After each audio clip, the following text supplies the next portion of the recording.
Isang tanong po ang gusto ko pong sagutin dito, mga kaibigan, o basahin, isa sa ating mga nakasubaybay dito sa ating programang Expose the Truth. Sabi niya, Brother Russell, may gusto lamang akong itanong dito sa mga kaanib ng Iglesia Katolika. Yamang ang paniwala nila na ang sinasampalatayanan at sinusunod na aral nila ay aral ni Kristo.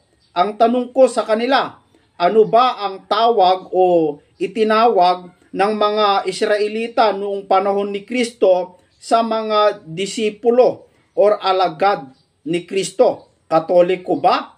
Yan ang tanong ni kaibigan nating Jesse Delosa sa mga miyembro na Iglesia Katolika. So, alam mo, kaibigang Jesse, bago ko po sagutin ito, bago po ako magkomento dito sa kanyang komento, mga kaibigan, ay binabati ko muna ang lahat na nakasubaybay at nakasunod dito sa ating programang Expose the Truth. Ako po'y humihingi po ng paumanhin sa mga kaibigan natin, kapatid natin na dati nakasubaybay doon sa ating channel na nawala po, mga kaibigan, pero salamat po sa Diyos at nagkaroon muli po tayo at nakasunod po kayo. Kaya maraming salamat po sa inyong lahat na nakasunod at sana po ay i-share po ninyo ito at mag-subscribe po kayo para patuloy po tayong magpahayag ng mga katotohanan tungkol po sa pananampalataya para sa mga nagsusuri.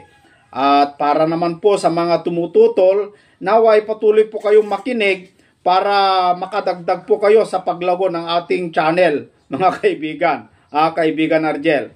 Si kapatid na Jesse Delosa, ang kanyang tanong sa mga miyembro po ng Iglesia Katolika kung ano daw ang tawag ng mga Israelita sa mga tagasunod o mga alagad ni Kristo nung nandito. Katoliko ba daw?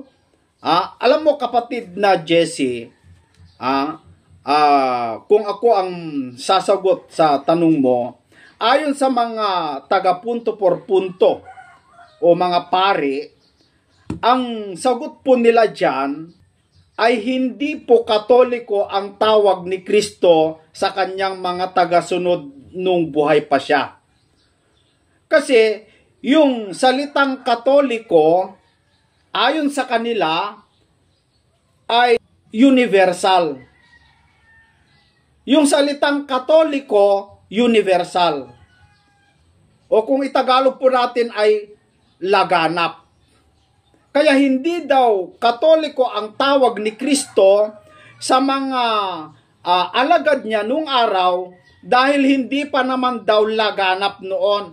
Dahil ang ibig sabihin ng Katoliko ay laganap o universal. Ngayon, nung sila daw ay lumaganap na, nag-assemble ng mga bishop, sila po ay nag-usap-usap dahil laganap na daw ang Iglesia Katolika, kaya ang ipinangalan na Iglesia Katolika Apostolika Romana. Yun na daw ang pangalan noong laganap na. At kung kailan yan, noong 1870. Ayon sa kanilang libro, mga kaibigan at mga kababayan. Ngayon, alam nyo mga kapatid, yun ang katwiran nila na sila daw ang karugtong ng ating Panginoong Jesucristo, bagamat hindi Katoliko o Katolika ang tawag niya sa grupo niya nung araw dahil hindi pa naman laganap, dahil ang meaning daw ng Katoliko o Katolika ay laganap. Pero noong 1870, dahil lumaganap na daw ang Iglesia Katolika, kaya pinangalanan na ng Iglesia Katolika Apostolika Romana. Noong 1870 yan. Lumitaw yung pangalang Iglesia Katolika Apostolika Romana. At yan ay dinesisyonan ng mga bishop. Hindi galing kay Kristo yan. Sa kanila galing.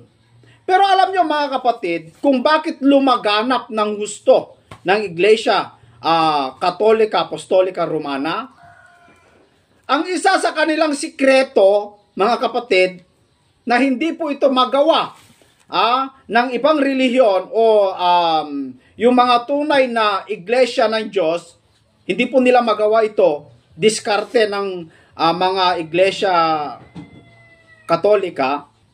Kung paano po sila lumaganap, alam nyo sa history, kung magbasa lamang po kayo, mga kababayan, mauunawaan po ninyo o makikita po ninyo kung paano sila lumaganap. Noong pumunta sila dito sa Pilipinas, dala-dala nila ang pangalang Jesus, pero hindi yung tunay na Jesus, kundi yung Diyos-Diyosan na Jesus, mga kababayan.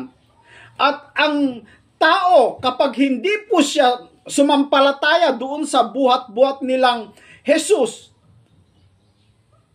ang hindi po sumunod, papatayin. Yan ang nakalagay sa history. Hindi po ito paninira, mga kababayan. Sa history, andyan po.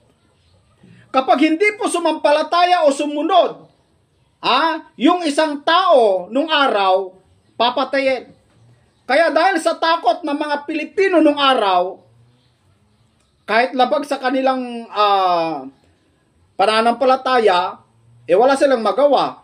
Kasi kapag umayaw po sila, papatayin Kaya nga si Rizal, mga kaibigan, nung kinontra niya ang Iglesia Katolika dahil hindi daw totoo, dahil yung kanyang mga aral ay wala sa Biblia, tulad na lamang po yung purgatorio, na isa sa mga inatake ni Rizal, yung pambansang bayani po natin, pinatay si Jose Rizal. Yun po yung patunay na ang hindi po sumunod o kumontra doon sa aral o doktrina ng iglesia na yan, papatayin. Kaya sila lumaganap ng husto, kaibigan Jesse. Yun po yung sikreto nila para lumaganap. Hindi po dahil ipinangaral nila yung pangalan ni Jesus ay voluntary o sumampalataya yung mga tao, hindi. Kundi sa pamamagitan ng busog o tabak, yun ang sikreto nila para lumaganap ng husto. Kaya nga mga kaibigan, kung yung mga tao lang sana ay magsuri, mag-aral sa banal na kasulatan, makikita po nila ang katotohanan. Yung mga nakapag-aral, yung mga edukadong tao, mga kaibigan, kung kayo lamang po ay magsuri, tiyak na tiyak ko po, makikita nyo po ang katotohanan kung bakit lumaganap ang relihiyon na yan, hindi dahil sa salita ng Diyos, kundi dahil sa pananakot. At yung sinasabi nila na sila daw yung nag-compile ng Biblia, nag-ingat ng Biblia, hindi po totoo yun, mga kapatid. Sila pa nga ang pumatay sa mga tunay na Kristiyano. Dahil itirinanslate nila yung Biblia mula Griego, mula Hebrew, itirinanslate nila sa Ingles, ayaw nila. Pinapatay nila. Sila John Wycliffe, si Tyndale, sila yung mga nagsuffer At marami pa. At yung mga Biblia na kanilang itrinanslate, yun pa yung ginamit. Yung papel na pinagsulatan sa Biblia, yun pa yung ginamit na pangsunog sa kanila. Mantakin mo. Grabe, no, mga kaibigan. Ito hindi po paninira ito dahil nasa history po ito. Kaya nga yung mga tao kung magsuri lang sana, makikita po nila ang katotohanan. So, yan po ang masasabi ko sa komento mo, kaibigan Jesse. Kung tanungin mo sa mga Iglesia Katolika, alam ko ang sagot nila dyan ay hindi Katolika ang tawag nila sa mga alagad ni Kristo nung buhay pa si Kristo dahil hindi pa daw laganap. Pero nung lumaganap na, doon tinawag na nilang Iglesia Katolika Apostolika Romana. Pero ang tunay, kung bakit sila lumaganap, sa pamamagitan ng pananakot o pagpatay sa mga hindi sumunod sa kanila. Kaya napakaraming napatay. Doon sa Inquisition, doon po sa Dark Ages, napakaraming namatay na Kristiyano. Napakaraming napugutan ng ulo. Kaya yung mga napugutan ng ulo na yon, mapalad din naman sila, mga kaibigan, no? Mapalad din sila. Bakit? Kasi sila yung mga naging martir ni Jesus. At pagbalik ng ating Panginoong Hesukristo, sila yung tinatawag na namatay kay Kristo. At ang kanyang pagbalik, bubuhayin niya una yung mga namatay kay Kristo. At kung sino-sino yon, sila yung mga martir ni Jesus. Yung namatay sa pananampalataya kay Jesus. At nakakita ako, sabi ni Juan, ng mga luklukan at may mga nagsisiluklok sa mga ito. Sila'y pinagkalooban ng paghatol. Sino? Yung mga nakaluklok sa luklukan.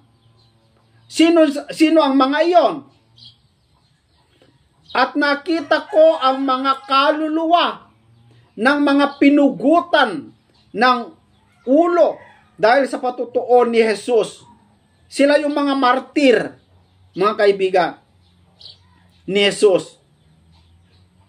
At dahil sa salita ng Diyos, at ang mga hindi sumamba sa hayop o sa kanyang larawan man, at hindi tumanggap ng tanda sa kanilang noo at sa kanilang kamay. At sila'y nangabuhay at nagsipagharing kasama ni Kristo sa loob ng 1,000 taon.